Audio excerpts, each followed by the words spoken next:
Hey everybody. So today I've been spending about 6-7 hours straight working on the new Michael Henry sketch. Is it going to be great? Yes. I'm really excited about it. It's really funny. Michael and I were just on a Zoom together working on it, so I'm excited for people to see it. If you don't know who Michael is, definitely check the link below. I'll link some of his videos. But regardless of that, my 1-minute tip today is to tell everybody, if you're working on an edit, if you're working on writing, if you're trying to get something done, if you're learning a new program, give yourself a break. Don't belabor the project.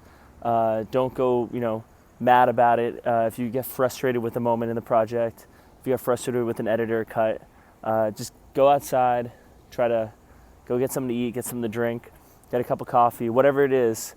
But the longer you sit with a project, sometimes the longer and more difficult or more frustrating it gets, because you've just been sitting staring at the same timeline or the same files for a period of time.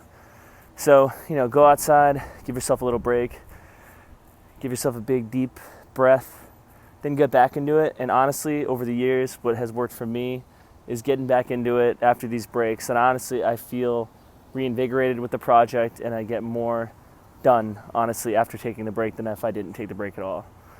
So I'm going to try to do these 1-minute tips a couple times a week. Hopefully you guys liked it. Main thing is, give yourself a little bit of break if you've been working on a project for a long period of time. And don't be shy about, just going to sleep sometimes if it's late at night, or just calling it a night if you have to. All right?